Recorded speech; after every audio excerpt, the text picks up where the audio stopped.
Bonjour et bienvenue dans le garage. Aujourd'hui, je continue la fabrication des tiroirs de mon établi.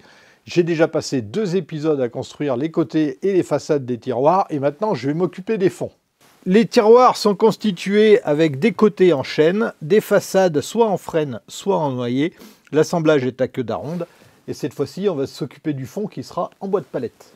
Du bois de palette, j'en stocke régulièrement au plafond de mon garage. Ça me permet de le faire sécher, parce qu'en général, le bois de palette n'est pas sec, bien sûr.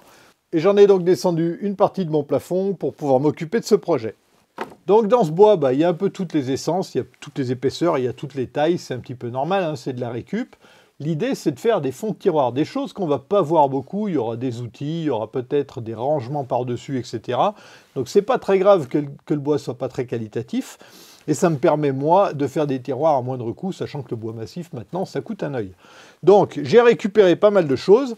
Parmi tous ces bois, il y a en particulier ceux-ci, qui font un peu plus de 60 cm. Donc, c'est des chutes d'autres projets. J'y récupère, là, c'est l'occasion de les passer, parce que mes fonds de tiroirs font environ 60 par 60. Et en général, c'est rare de pouvoir passer les bouts de bois aussi petits. Donc là, c'est l'occasion, j'en profite. Les dimensions des tiroirs conditionnent les dimensions des fonds. Donc ça, c'est normal. Du coup, je connais leurs dimensions. C'est pour ça que j'ai pu récupérer ces bois qui font un peu plus de 60 cm. Par contre, pour ce qui est de l'épaisseur du fond, je ne sais pas encore ce que je vais faire. Ça va dépendre de ce que je vais pouvoir tirer de ce bois-là. Parce que comme c'est de la récup, il y a pas mal de choses que je vais balancer parce que c'est en mauvais état, c'est fendu, etc. D'autres où il y a des vers, etc. Et je vais voir ce que je vais en tirer. À partir de là, je vais déterminer quelle est l'épaisseur de mes fonds de tiroir que je vais pouvoir faire.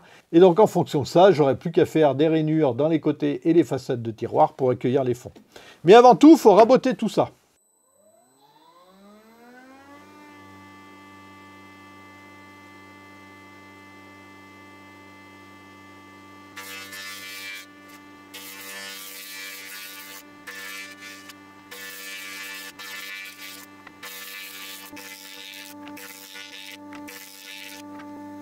Vous avez entendu là? Écoutez. Là. Il n'y a pas d'aspiration. Alors les anciens et les anciennes, ça va peut-être vous surprendre, parce que j'ai toujours préconisé dans toutes mes vidéos qu'il fallait une aspiration quand on utilise un outil. Alors c'est vrai, mais pour cette fois-ci, j'ai une bonne raison. L'intérêt d'une bonne aspiration, c'est d'aspirer la sueur. La sueur, c'est pas bon pour les poumons. Ici, on ne fait pas de la sueur, on fait des copeaux. Alors, c'est pas bon pour la santé non plus, hein, mais c'est quand même pas préjudiciable. Le problème de la poussière et la sueur, c'est que ça va dans les poumons et que ça fait des choses pas très agréables. Les copeaux, c'est quand même un petit peu plus compliqué. Alors, il y a quand même de la sueur qui est générée, dans une moindre mesure, mais de toute façon, j'utilise un masque, et puisqu'on parle de sécurité, j'utilise aussi un casque. Mais je préfère ne pas mettre mon aspiration, et ramasser ensuite ce joli tas de copeaux, parce que mon aspirateur qui permet d'aspirer tout ça, il fait 750 watts. Et ça fait quand même pas mal. Je préfère quand même, de par la nature du déchet, privilégier le ramassage avec une pelle, plutôt qu'un aspirateur qui tourne pendant 2 heures. Bon, j'ai dit juste avant que j'allais raboter le bois, je suis allé un peu vite en fait, il faut d'abord le dégauchir. Dégauchir un bois, c'est le mettre sur cette face bien plane, le passer sur ce rouleau qui comporte des couteaux et qui vont venir découper le bois dessous. Ensuite, le bois, il va venir s'appuyer sur cette table. Et vous voyez, là, je bute parce que cette table, elle est un petit peu plus haute que celle-ci. La différence de hauteur correspond à la matière qu'on va enlever. Et le couteau qui est ici se trouve exactement à la même hauteur que cette table. Donc, quand je vais raboter mon bois, je vais avoir un bois de ce côté-là qui va être un petit peu tordu, un petit peu gauche. Et en passant ici, il va être aussi plat que la table ici. Tout du moins sur la quantité de matière que je vais enlever. Et vous avez vu que j'ai passé une fois le bois. Ensuite, je l'ai repassé, etc. ainsi de suite. Ce qui permet d'obtenir une surface comme ceci à partir d'une surface comme celle-là. Et donc à la fin, mon bois, il est dégauchi, il n'est plus gauche. Je remets la protection. Donc cette opération, elle est importante parce que ça nous donne un plan de référence qui va nous permettre ensuite de raboter le bois sur l'autre côté et d'avoir 2 faces parallèles. Alors certains m'ont fait remarquer que dégauchir, c'est pas seulement ça, on peut aussi dégauchir sur le flanc comme ça, et donc la face ici et la face dégauchie dessous seront perpendiculaires. C'est vrai, mais dans le cas d'aujourd'hui, pour l'instant, je ne dégauchis qu'une seule face. Donc dégauchir aujourd'hui, ça va consister à partir d'une surface naturelle, donc gauche, à une surface parfaitement plane. Mais pas seulement. Le deuxième objectif de l'étape d'aujourd'hui, c'est non seulement de dégauchir mon bois, mais aussi de regarder son état de surface. Et vous voyez cette planche, par exemple, ici elle est bleue, et ici, et ici c'est pire. Ça, c'est des champignons. Donc ça veut dire que cette planche-là, je ne vais pas l'utiliser. Elle va partir soit au barbecue, soit elle va me servir pour des pièces d'essai. J'ai aussi une stratégie qui est propre au bois de palette, c'est que le bois de palette, il est fin et en général, il est tordu, comme vous pouvez le voir. Donc en général, je le rabote du mieux que je peux, mais il arrive parfois qu'il y ait des morceaux comme ici, où c'est pas raboté. Je ne vais pas m'échiner à raboter jusqu'à ce que tout soit parfaitement plan, parce que si je fais ça, je vais avoir à la fin une planche de 4 ou 5 mm. C'est pas très intéressant. Donc ici, ce qui va se passer, c'est que je vais probablement couper par là, finir de raboter peut-être cette partie ici, peut-être pas, ça va dépendre de l'épaisseur de mon bois. Et encore une spécificité liée au bois de palette, le bois de palette, c'est pas du bois de menuiserie. Le bois de menuiserie, c'est du bois qui a peu de nœuds ou qui n'en a pas du tout. Ici, on a du bois qui a des défauts. Il y a les emplacements des pointes. Et bien souvent, l'extrémité de la palette, elle est abîmée parce que d'une part, il y a des pointes, mais en plus, il y a des fissures. Alors déjà, ce que je vous conseille, c'est quand vous prenez du bois de palette, n'essayez pas d'arracher les clous en bout des planches. Coupez l'extrémité de la planche. Vous allez perdre, certes, une petite quantité de bois, mais ici, à partir de là, vous n'aurez pas du bois fendu de ce côté-là. Et il y a aussi parfois du bois qui est tellement tordu qu'on ne pourra rien y faire. Vous voyez, celui-là, il y a un sacré jour en dessous. Ça vient du fait qu'il y ait des nœuds, en particulier celui-ci, qui est traversant, vous voyez. Et donc ce bois-là, j'en ferai rien. Alors la plupart du temps, on peut couper avant ou après le nœud et utiliser un morceau. Et sinon, ça finit au barbecue. La palette, c'est un sujet clivant. Il y a des gens qui ont des avis très engagés là-dessus. Certains sont catégoriquement pour, d'autres sont catégoriquement contre. Et moi, je suis catégoriquement neutre. Je vais vous donner mon avis, des avantages et des inconvénients à utiliser le bois de palette. Alors déjà, le bois de palette, c'est gratuit. On en trouve partout. La plupart des palettes maintenant ne sont plus traitées parce que c'est interdit. Évitez quand même les palettes qui sont peintes en rouge, en bleu, etc. parce que celles-ci, effectivement, sont traitées, mais c'est des palettes spécifiques pour des usages spécifiques. La plupart du temps, les palettes, elles sont traitées à la vapeur. Donc, clairement, le bois est naturel. L'inconvénient du bois de palette, c'est qu'il est déjà pas mal abîmé, et puis souvent, il est vert. Donc pour ça, moi, je le stocke, je le mets là-haut, au-dessus de ma tête. Il sèche pendant 1 an ou 2. Il y en a tout un tas que je garde et en général, quand j'en consomme un petit peu, j'en remets un petit peu. Et je fais un petit roulement comme ça. J'en utilise pas beaucoup en fait, mais je suis toujours content d'en avoir sous la main. Déjà d'une part, j'ai pas à en chercher quand j'en ai besoin. Et en plus, ce bois-là, je sais qu'il est sec. À quoi je destine le bois de palette? Eh bien, principalement à des essais, parce que c'est du bois gratuit. En fait, le bois de palette, ça me sert de brouillon la plupart du temps. Ça me sert à m'exercer. J'ai fait mes premières queues d'aronde avec ça. Alors, c'est très très formateur en plus parce que le bois il est tendre la plupart du temps et c'est plus facile paradoxalement d'utiliser du hêtre ou du frêne ou ce que vous voulez, un bois dur, plutôt que du bois de palette pour faire des queues d'aronde. Je m'en sers aussi pour régler les outils, c'est bien pratique pour pointer une toupie, pour pouvoir régler par exemple le guide parallèle de cette scie. Alors là, la scie elle est ici, vous la voyez pas, elle est hors champ, mais elle a un guide parallèle qui n'est pas très précis. Donc moi j'aime bien le régler et ensuite prendre un bout de palette, passer, mesurer, effectivement, la dimension, elle est bonne ou elle n'est pas bonne, j'ajuste, etc. Et ça me permet d'éviter de gâcher du bon bois, si vous voyez ce que je veux dire. Et dans le cas d'aujourd'hui, j'utilise le bois de palette parce que j'en ai, tout simplement, parce que le bois massif coûte de plus en plus cher, et que dans le cas du projet qui m'intéresse, j'ai fait des jolis tiroirs, certes, des belles façades, des jolis côtés, mais le fond, je m'en fous un peu, parce que pour le coup, il va y avoir des outils dessus, je vais probablement faire des rangements qui vont se mettre dans les tiroirs, ou soit en mousse, soit en bois, soit des boîtes, etc. Donc le fond, on ne le verra pas beaucoup. Et pour le coup, s'il y a un fond qui n'est pas très joli, c'est pas très grave. Par contre, le bois de palette, c'est gratuit, mais ça peut coûter cher, à cause principalement des pointes qu'on trouve dedans. Quand on les enlève, des fois on en oublie, et on abîme les fers de rabot, par exemple. Et puis quand on ne les oublie pas, il faut savoir que sur la pointe, vous avez souvent entortillé autour un petit bout de fil de fer qui permet à la pointe de rester dans le trou et de subir les efforts d'une palette qui est chargée et déchargée parfois une seule fois avant d'être mise à la benne, et ça c'est dommage, parfois constamment. Donc ces petits bouts de ferraille, ils traînent dans le bois et ils abîment les fers. Donc moi j'ai une astuce, pour les fers de rabot en particulier. Ça, ce sont les fers de ma raboteuse. J'en ai 3 jeux. Donc ça, c'est un des jeux qui a été affûté récemment. Et vous voyez, il est nickel.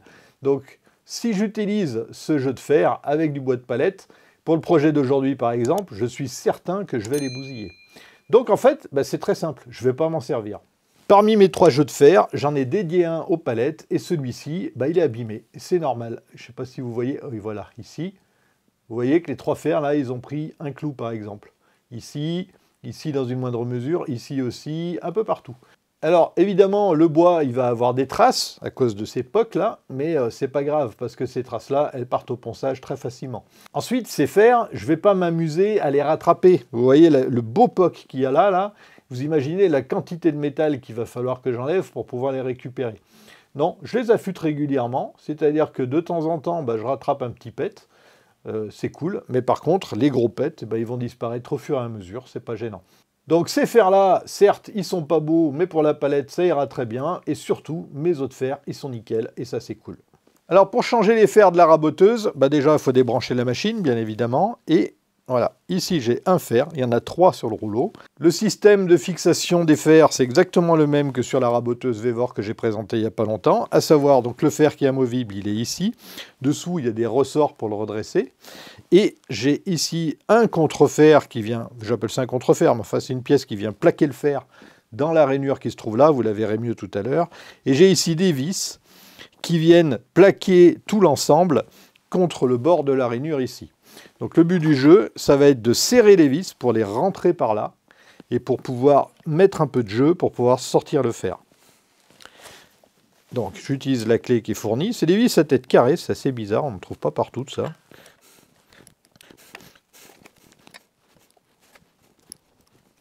Donc là j'ai desserré les vis et vous voyez le fer, je ne sais pas si c'est visible à la caméra, il bouge comme ça.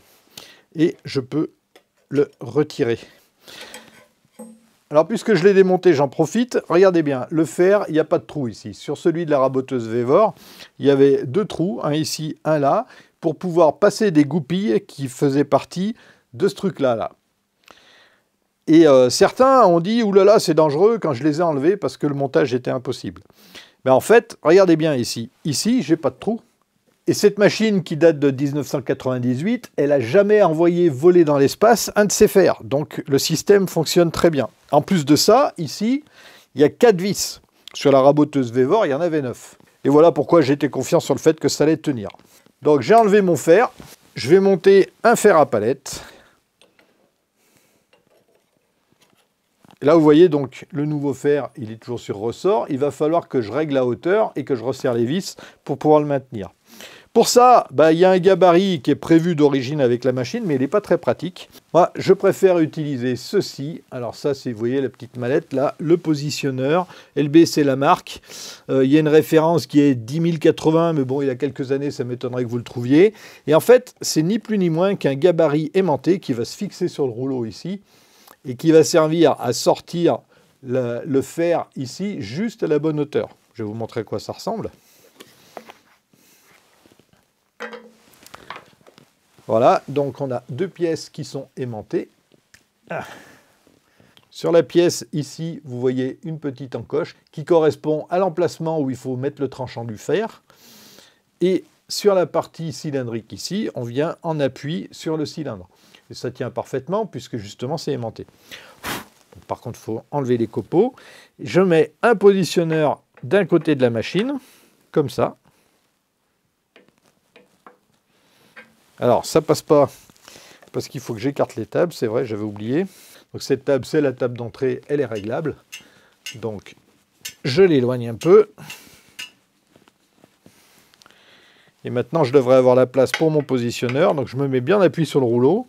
Je fais attention à ce que le fer soit positionné à l'emplacement prévu. Et voilà, c'est tout simple.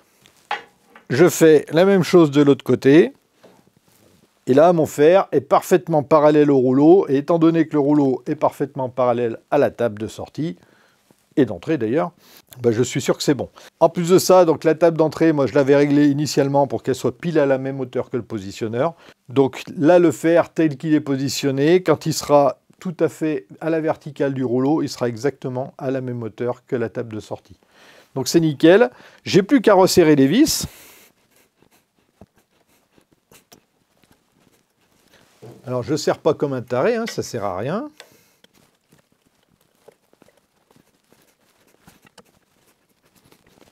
J'enlève ça. Et je passe au suivant. Donc vous voyez, c'est pas très long. Et en plus de ça, et ça c'est juste perso, hein, le fait de devoir changer ces fers, et ben moi ça m'incite à les affûter plus souvent ceux-là. Parce que même si c'est rapide le démontage et le remontage, bah, c'est quand même un petit peu fastidieux et moi je suis un feignant. Donc des fois bah, je me dis que c'est bien assez affûté comme ça, alors que en fait, plus c'est affûté, mieux ça coupe, moins il y a d'efforts et plus le rabotage est beau. La seule difficulté, bah, c'est qu'il faut mettre le fer dans le bon sens, parce que vous voyez, on peut le mettre dans le sens qu'on veut. Mais évidemment, ça c'est comme tout, hein. Si vous mettez une lame de scie à l'envers, c'est pareil, ça coupe moins bien. Tiens, une petite astuce au passage. Quand vous montez vos fers, là, si un jour vous prenez un caillou ou une pointe, tout ce que vous voulez, et que vous avez un petit pet comme ici, ce que vous pouvez faire en attendant l'affûteur, c'est décaler votre fer un petit peu, par là ou par là. Pas trop, hein, juste de quoi décaler le trou par rapport au fer suivant. Et ça ne va pas faire des miracles, mais ça va minimiser quand même les effets indésirables de cette époque-là. Et les fers qui sont sortis, je les affûte directement. Alors là, j'utilise un affûteur Tormek. J'en ai déjà parlé dans une autre vidéo, je vous mets les liens en description. Et j'utilise aussi un gabarit spécialisé pour les fers de dégo rabot. Lui aussi, si vous intéresse, je vous mets les liens en description.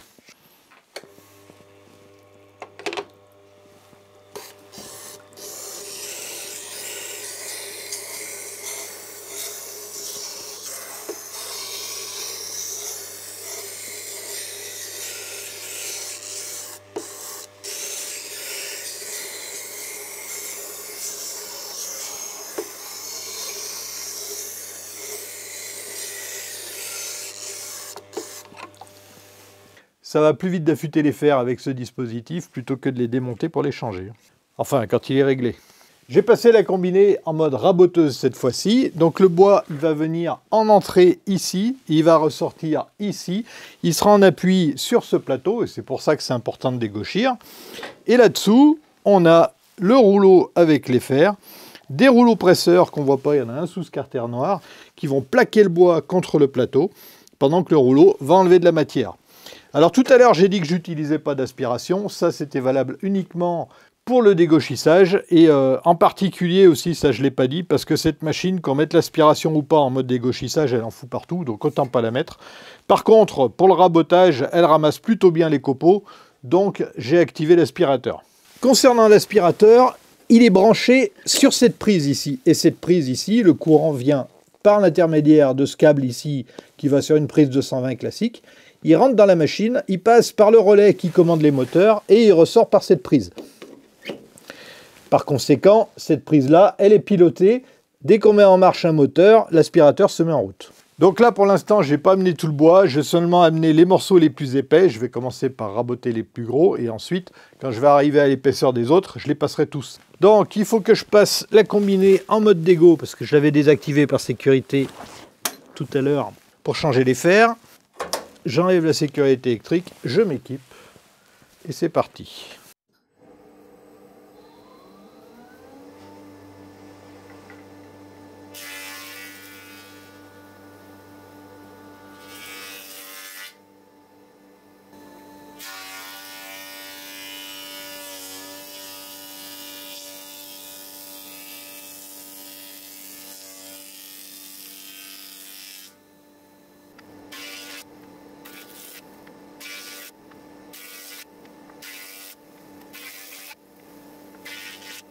Bon, j'ai pas fait attention, mais le niveau de copeaux monte très vite et là, il est plus que temps de changer le sac, il est beaucoup trop plein.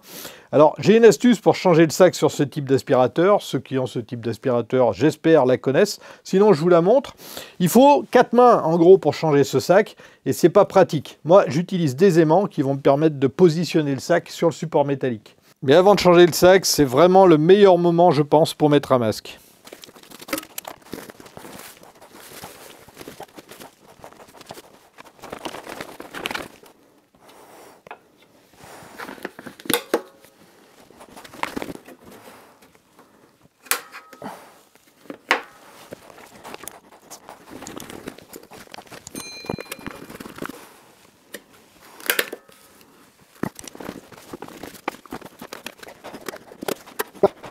Bon, après un premier rabotage, j'y vois un petit peu plus clair et je sais un petit peu mieux ce que je veux. J'ai classé le bois en deux parties. Cette partie-là, elle a été rabotée à 15 mm et demi, tout le tas ici. Et ce bois ici, il n'est pas assez épais pour faire 15 mm et demi d'épaisseur, c'est-à-dire qu'il a été dégauchi d'un côté, mais quand je le passe dans la raboteuse, les fers ne touchent pas le bois. J'ai trois catégories de tiroirs. Les plus gros, c'est des 160. Ils sont assez gros, ils sont destinés à du matériel probablement lourd. Et pour eux, je veux un fond plutôt épais. Quelque chose comme 18-20 mm. Ensuite, j'ai les tiroirs en 120 ici. Ceux-là, ils sont un peu moins hauts. Ils vont prendre du matériel un petit peu moins lourd. Et pour eux, je vais faire des fonds en 14-15 mm, je pense. Et puis ici, on a des tout petits tiroirs qui font 70 mm. Alors ceux-là, ils sont destinés pour tout ce qui est dispositif de marquage. Crayon, trusquin, équerre, etc. Donc marquage et mesure. Et comme ils ne sont pas bien hauts, ils ne vont pas porter des trucs bien lourds. Ils n'ont pas besoin d'un fond épais, ce qui m'arrange parce que je veux quand même garder une petite capacité. Donc eux, je vais leur mettre un fond entre 8 et 10 mm. Donc à partir de ce bois qui fait environ 15 mm et demi d'épaisseur, je vous rappelle, je vais pouvoir tirer mes fonds pour mes tiroirs de 120 mm, fonds qui doivent faire entre 14 et 15 mm. Voilà. Ensuite, avec le bois qui est trop fin, là, je vais pouvoir tirer le fond de mes tiroirs de 70 mm. Et pour ce qui est des tiroirs de 160, dans lesquels je veux un truc plutôt épais, je vais à la fois tirer du bois d'ici, du bois de mes planches trop fines, je vais les coller entre elles pour faire un sandwich, et je vais faire un fond d'une épaisseur, je pense, de quelque chose comme 16-18 mm. Bon, j'ai changé mes fers, je ne te l'ai pas montré, tu as compris, je ne vais pas te faire un dessin, je l'ai déjà fait tout à l'heure. Maintenant, on va raboter un petit peu ces planches pour une passe de finition. Cette technique, que j'appelle personnellement le petit train, elle consiste à passer les planches l'une après l'autre de façon continue et elle a plusieurs avantages. Le premier avantage, c'est que ça va beaucoup plus vite. Le deuxième avantage, c'est comme il y a toujours un bout de bois sous les rouleaux, ça limite le talonnage. Par contre, il y a aussi des inconvénients, c'est que c'est le bazar après qu'il faut tout ranger. Alors, j'ai séparé mon bois. De ce côté-ci, le bois trop fin que je n'utiliserai pas. Et ici, le bois exploitable. Dans le bois exploitable, il y a une partie qui n'est pas exploitable. Ceci, par exemple, parce qu'il est beaucoup trop moche. Donc ceux-là, je vais les mettre de côté. Ils me serviront probablement à régler la toupie, par exemple. Et puis, il y a aussi du bois qui est joli d'un côté, mais pas partout. Vous voyez, toute la partie-là, elle est exploitable. Sauf celle-là, mais cette partie-là, je vais la garder parce que j'ai besoin de morceaux de bois de 60 de long et je vais pouvoir en tirer au moins un de là-dedans. Et puis, il y a tout le reste du bois qui est joli. Étant donné que j'ai 3 tiroirs de 120 mm de hauteur, j'ai besoin de 3 fonds. Il y a 2 tiroirs qui font 60 par 60, un tiroir qui fait environ 60 par 30, ce qui fait que j'ai largement assez de bois et que je vais pouvoir choisir les plus beaux morceaux. Mais de devoir faire le fond d'un tiroir de 30 par 60 cm, ça va aussi me permettre de passer du bois que je ne passerai pas autrement. Vous voyez cette planche qui est pleine de traces de pointe, il y en a vraiment partout. Si je la retourne, on a quand même des morceaux qui sont jolis ici, mais ils ne sont pas très longs. Et ces petits bouts-là, je vais les passer dans mon tiroir de 30 cm par 60. Donc si je prends à partir des trous de pointe ici, jusque là, vous voyez, ici j'ai un morceau exploitable. Donc ça, je ne veux pas. Ça, je ne le veux pas. Et j'ai un autre morceau exploitable ici. Je vais faire un tas avec les morceaux de bois sans défaut. Donc celui-là, il y a un gros nœud. On pourra le garder, hein, c'est pas un souci. Mais pour l'instant, comme j'ai assez de bois, je prends d'abord les bois qui sont jolis. Sur ce bout de bois, par exemple, j'ai un gros nœud ici. Mais il n'est pas de l'autre côté. Et pour un fond de tiroir, ça ira très bien. Donc je le place du côté des jolis bois. Et voilà. Donc, ce petit tas, il est nickel, je vais déjà le préparer. C'est-à-dire que je vais commencer par le déligner pour sortir le bois exploitable. Dans le bois, ici, je vais récupérer les morceaux qui sont exploitables en 30 cm. Et à partir de là, je vais voir combien de bois j'ai, si j'en ai assez, si j'en ai pas assez. Si j'en ai assez, ça sera nickel. Sinon, je prendrai dans le bois un peu moins beau et ainsi de suite. En ce qui concerne les nœuds, il y a plusieurs cas de figure. Il y a les jolis nœuds, donc comme celui-là. Donc ça, je vais le garder, sans aucun doute. Il y a des nœuds qui sont pas spécialement jolis, mais qui ne vont pas poser problème. Encore que pas spécialement jolis, ça se discute. Ceux-là, donc, ils ne poseront pas problème. Pourquoi? Parce qu'ils sont bien intégrés dans le bois. En revanche, parfois, il y a des nœuds, comme ici. Alors, je vais essayer de zoomer pour vous montrer. Ce nœud-là, il va poser problème et il faut éviter d'utiliser cette zone. Pourquoi? Parce que si vous écoutez, peut-être que vous l'entendrez, la branche qui est dans le tronc ici, parce que c'est ça un nœud finalement, elle bouge, elle n'est pas solidaire du reste. Et donc, un jour ou l'autre, et probablement rapidement, ce bois, il va partir et on aura un beau trou à la place. Ici, ça n'arrivera pas. Bon, tôt ou tard, pour faire un plateau avec ces planches de bois, il va falloir les coller les unes aux autres. Et pour ça, il va falloir que les côtés ici soient parfaitement droits. Donc je vais commencer par les scier. Et là, il y a deux méthodes. La première méthode, la plus classique, c'est d'utiliser un guide parallèle.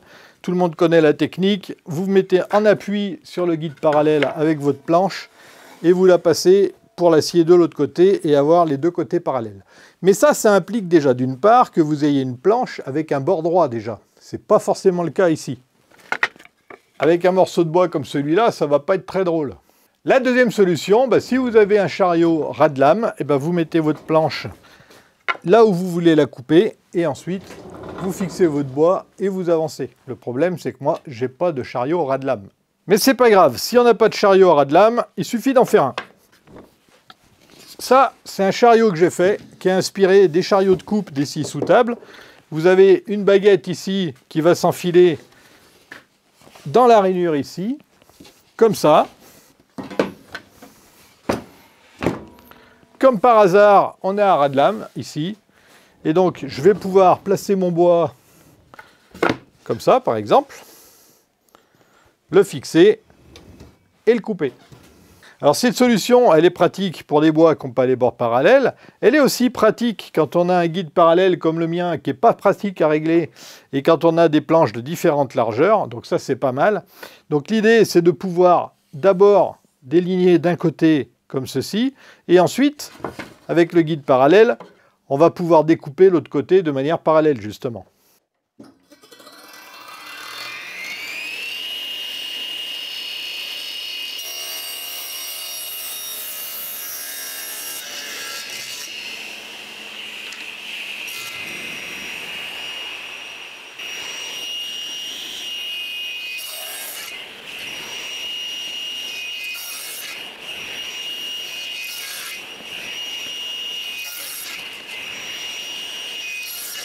Vous voyez, tout à l'heure, je vous disais que des fois, il y a des bouts de fil de fer qui sont autour des pointes. Et ben voilà. Hein.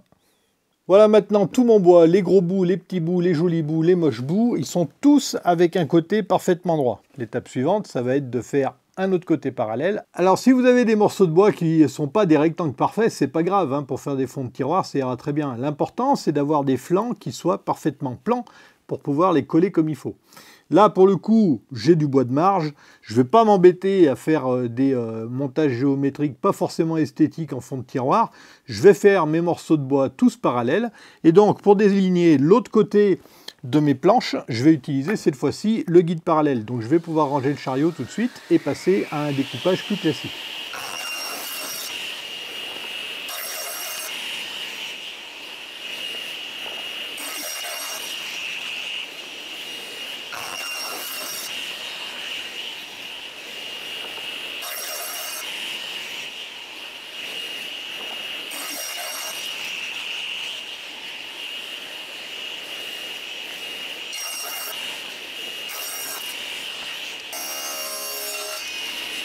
Et voilà, c'est tout pour aujourd'hui. Le temps passe vite quand on s'amuse et il est temps de passer au bilan. Donc comme je l'ai dit pendant la vidéo, j'aime beaucoup utiliser le bois de palette pour m'exercer, pour pointer les machines et surtout quand l'occasion se présente pour l'utiliser dans un projet comme aujourd'hui. Je sais que certains ne jurent que par ça, que d'autres pensent que le bois de palette c'est le mal. Pour ma part, vous avez compris que dans certains cas, c'est un bois à retenir, moyennant quelques protections pour protéger les outils de coupe. Chacun voit midi à sa porte, j'en voudrais à personne de ne pas utiliser de bois de palette, je ne chercherai pas à vous convaincre d'en utiliser, vous faites comme vous voulez. J'ai profité de la vidéo pour vous passer quelques astuces que j'utilise, les fers de raboteuse dédiés au bois de palette, comment changer, régler et affûter les fers de raboteuse, comment limiter le talonnage en mettant toutes les pièces à raboter l'une au cul de l'autre, comment changer les sacs de l'aspirateur sans s'embêter. Et mine de rien, je me suis rendu compte en montant cette vidéo que malgré le fait que j'ai rien fait d'autre que dégauchir, raboter et déligner du bois, cette vidéo elle est quand même bien chargée en infos et en astuces. Le but premier de cette chaîne, c'est le partage. Alors oui, je sais, je suis bavard, mais tant mieux pour vous. J'espère que grâce à ça, vous avez appris un truc ou deux aujourd'hui. Vous avez pu constater que travailler le bois de palette, ça nécessite de choisir soigneusement ses bois en fonction des contraintes que ce bois apporte. Les défauts, les trous des clous, les traces de rouille, etc. En fonction des projets, vous pouvez prendre le parti de dire que vous vous foutez des défauts, comme je l'ai fait par exemple dans cette vidéo où je construis des caisses pour mes chutes de bois. Ou alors, pour d'autres projets, comme celui-ci, vous pouvez faire le choix de prendre le temps de sélectionner le bois, l'orienter, le trier. Ça implique deux choses importantes à prendre en considération dès le début du projet. Première chose, il faut avoir pas mal de bois en stock parce que forcément, il y a plus de rebut. Et seconde chose, le projet vous prendra beaucoup plus de temps que si vous sélectionnez pas soigneusement votre bois. Voilà, il faut le savoir. Voilà pour le bilan de cette troisième partie de la fabrication de ces 12 tiroirs. Dans le prochain épisode, je vous montrerai comment assembler ce bois pour faire les fonds de tiroirs. Je ferai ça à la toupie et je vous donnerai tous les détails. Si vous n'avez pas de toupie, je vous invite à quand même voir cette vidéo parce que ce que je vais vous montrer est tout aussi valable à la toupie qu'à la défonceuse sous table. Je vous donnerai encore plein d'astuces. Abonnez-vous pour pouvoir activer les notifications et pour ne pas rater la suite de cette saga. Et en attendant de vous retrouver, je vous souhaite de bons bricolages et je vous dis à la prochaine dans le garage. Bisous!